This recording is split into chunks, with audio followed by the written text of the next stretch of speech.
నేను డిమాండ్ చేస్తూ ఉన్నాను. నేను కలెక్టర్ గారు కూడా లెటర్ రాస్తాను, వారితో కూడా మాట్లాడతాను.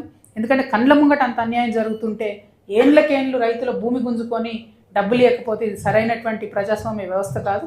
దీని మీద కలెక్టర్ గారు తక్షణమే స్పందించాలని చెప్పి నేను డిమాండ్ చేస్తూ ఉన్నాను. ఆ తర్వాత మేము ఆలేరుకు వచ్చినాం.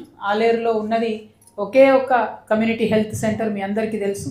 అది 30 పడకలుగా ఉన్నది. ఇప్పుడు అది మధ్యలో 15 తగ్గిస్తారన్నారు, మళ్ళీ 30కి వేసిరు.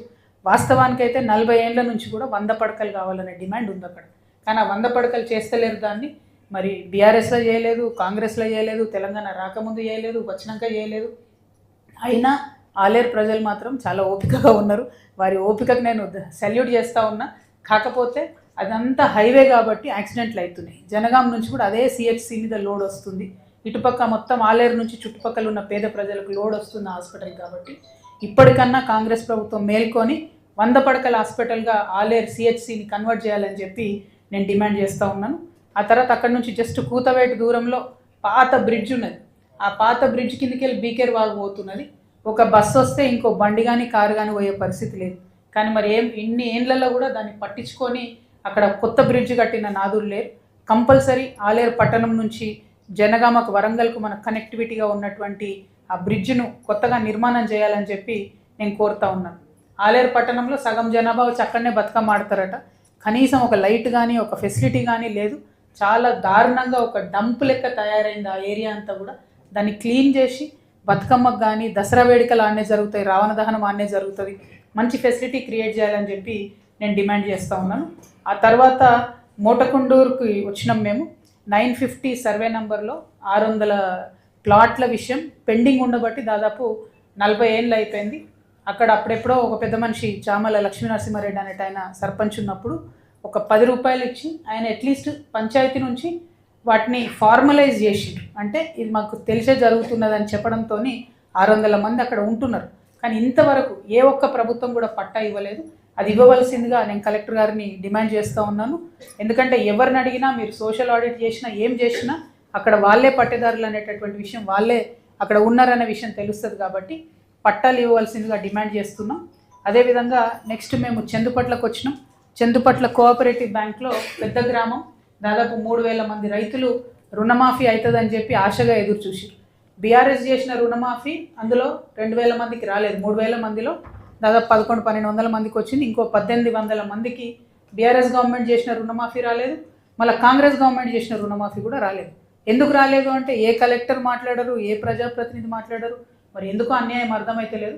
చందుపట్ల గ్రామంలో ఉన్నటువంటి చందుపట్ల కోఆపరేటివ్ బ్యాంక్ రైతులకు న్యాయం చేయాలని చెప్పి నేను కలెక్టర్ గారిని డిమాండ్ చేస్తూ ఉన్నాను. ఆ తర్వాత మేము బండ సోమారం పోయినాం. అక్కడ మాలీ దేశంలో కిడ్నాప్ అయిన బాబు సూదగాని ప్రవీణ్ అని ఉన్నాడు. మరి మేము ఎంబసీతో కూడా నేను మాట్లాడినా నిన్న నైట్. అక్కడ ఉండే జాగృతి సభ్యులందరూ కూడా మాట్లాడిండ్రు. ఆ కిడ్నాప్ చేసినటువంటి టెర్రరిస్ట్ గ్రూప్ ఇంకా కూడా కాంటాక్ట్ చేయలేదని చెప్తా ఉన్నారు.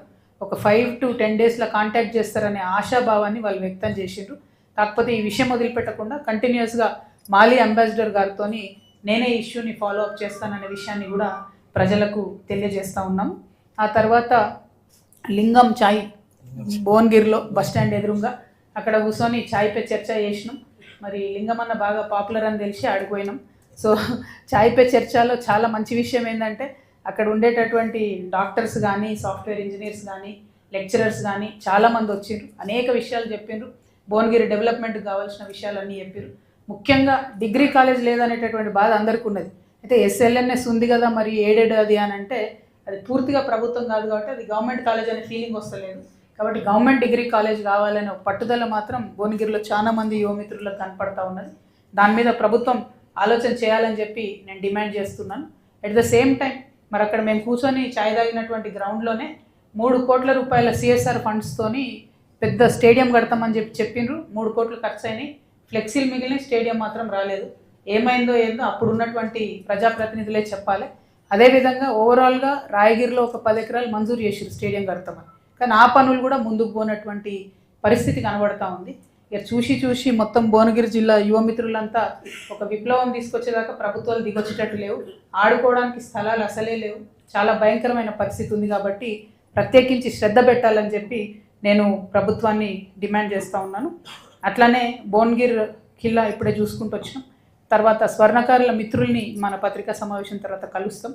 స్వర్ణకారులదైతే నిజంగా ఘోరమైన గోస ఉంటుంది. ఎందుకంటే వాళ్ళకి ఇప్పుడు మొత్తం పని మొత్తానికి పోయింది. మొత్తం ఈ గోల్డ్ షాపులు ఇవే వచ్చినాక వాళ్ళ దగ్గరికి ఇక ఓన్లీ మేము లేడీస్ మట్టెలు చేయించుకోవాలంటేనో పుస్తలు చేయించుకోవాలంటేనో ఆ సెంటిమెంట్తో ఓడి తప్పితే మొత్తం మిగతా అన్నీ కూడా షాపులలోకి వెళ్ళిపోయినాయి. గోల్డ్ జ్యువెలరీ అంతా కూడా దారుణమైన పరిస్థితి ఉన్నది. చాలామంది స్వర్ణకారులు నా దగ్గరకు వచ్చి చూపించారు. పేరుకు షాపులో అమ్మేది వడ్డానం ఉన్నది, 15 తులాలు ఉన్నది, అలా 3 మంచి ఫ్లవర్స్ ఉన్నాయి. ఆ ఫ్లవర్స్ తీస్తే 5-5 తులాల ఇనుప కడ్డీ పెట్టి ఉన్నది. అన్ఫార్చునేట్లీ తెలియక ఈ స్వర్ణకారులు కొన్నారు వాటిని. ఇప్పటి వరకు ఆ కేసు పట్టించుకుంటలేరు. అంటే స్వర్ణకారులు అంటే పోలీసులకు ఎంత చిన్న చూపు అంటే, ఎవరో దొంగ, వాడు దొంగ అని కూడా తెలుసు వాళ్ళకు, హ్యాబిచువల్ అఫెండర్ అని తెలుసు.